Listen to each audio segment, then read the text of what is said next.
So, how do you know which business to start? It's actually an interesting question because some people either know it from the beginning if they want to start a more conventional business like being an accountant or running advertisements.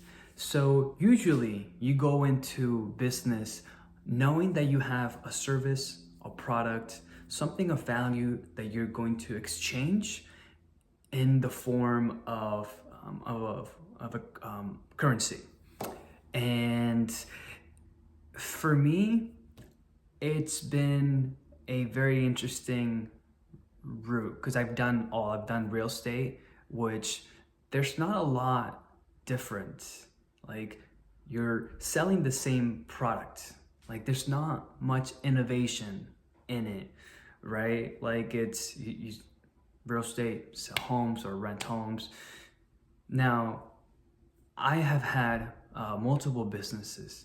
Right now, I run a software company, and the software company has a bunch of features, right? Features that you sign in and you have a bunch like text message, email automation, online booking, online forms, all these things. And I actually didn't plan to have this software company at all. Like, I, and this is an example of an evolving idea. I started off as an advertiser. I'm sorry. I started out as a web developer. I knew the ins and outs of web development and mobile development. Me having built with a team multiple companies and apps, which one was recently evaluated at $1 billion in December 2019. I understood the way that these things worked. So, but I started off as web development, mobile app. I thought that's what I wanted to do. And then it, within 6 months to 8 months, it had evolved into online advertisements. And I did not have that in mind at all. And that's just an example of an evolving business idea. Once you start actually doing the work and getting hands-on experience, when it's usually your full-time gig, you start to learn new things and you quickly realize if it's something that you really like or if it's something that you think maybe you could do something more. That's what happened to me. Web development, it was cool, I could do it, but it wasn't very exciting for me. It was the same it was the same product, same kind of service. So what I did is I let it evolve into online advertisement. When I was in there, I saw the opportunity and I quickly started to invest, right? I started to learn what it is that I needed to do and learn in order to successfully run advertisements. Because in order to get paid, you have to understand it. But once you're there, you got to learn quick, right? Because you're already in business mode. Maybe you have some money saved up. So I started doing just that. And I learned from some of the best in the industry. I bought the online courses. But ultimately, where you learn the most is when you actually get dirty. You start running your own advertisement, you start to play with your money, and you start to invest and see the ins and outs of the entire process. Not quickly, within 3 months, I had my first client. I think they were paying me like $500 a month. But then it quickly went on to 800, 1,000, 2,000, and on a monthly retainer. And I was able to successfully do it, but it wasn't bringing that satisfaction.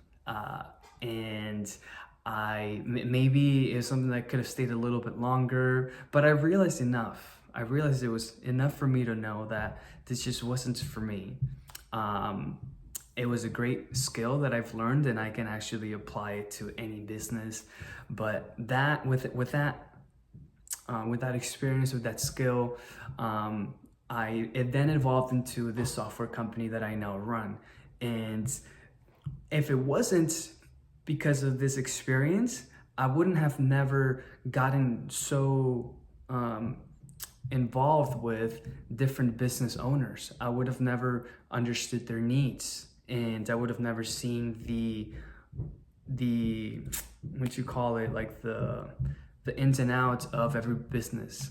And once I started to get involved into the internal part of the companies, that's when I wanted to actually figure out what it is that they needed. I saw the vulnerabilities, but I also saw what made people very successful.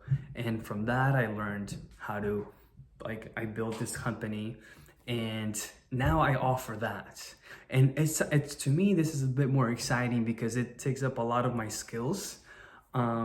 It challenges me a lot more, you know, but I would have never just started this business out of nowhere. Like, this is just a byproduct of the experience that I've had in the past and the skills that I learned, which created this. I would have never thought about this, but it was an evolving business. And so that's the example that I like to use, because a lot of people want to have it figured out. As soon as they start something that they've always wanted, sometimes they quickly realize that maybe it's not for them. They don't like it as much. Now, there's a difference between not liking it and not doing good at it also, right? Just because you can't get sales, that just means that you have to get better at sales. You know, you have to understand the process, the lead generation. You have to be constantly pitching your products. If you have all that down, if you've made money and you know that it's just the business alone, then it's good to take a step back. Take a step back and examine everything that you've gone through, and just be honest with you and see if it's not for you. There's a very bad stigma out there about quitting. Like, you shouldn't quit. Look, that has nothing to do with who you want.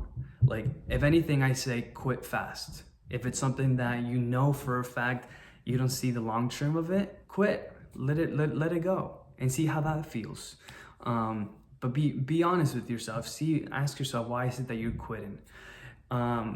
And so that's that. I mean, there's a lot of different businesses that you can start. I mean, you can literally, if you don't have anything already, then you can Google, like, what's this cheap business that I can start from my home, right? There's drop shipping that continues to do better with Shopify. That's like very low barrier entry.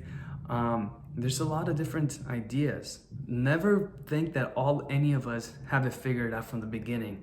It usually continues to evolve, and you continue to do different things until you figure out, hey, this is more of my style, and I really do see myself really being happy with this. Because I'll tell you this, and every entrepreneur will tell you, the money comes and it's great when you work hard and all, and you work really smart, but the money is just a byproduct. You never chase it. It's a byproduct of you doing what it is that you want to do. That's it. You never want to become a slave to it. You never want to prioritize that over everything else. So it's about what it's in your heart. What is it that you want to do? And ultimately, your customer is going to feel that, and in return, they're going to continue to be your client and refer you and all that. So one, don't try and have it all figured out. Get in there, start working, start just doing the things, start doing the research, ask people, go to a business owner. Or one of the best things that I've done is I've looked at everything that I have invested in, like an online course, like the different products, the people that I've hired, contractors to do certain things. And I was like, okay, like, I've paid for that. So that means that there is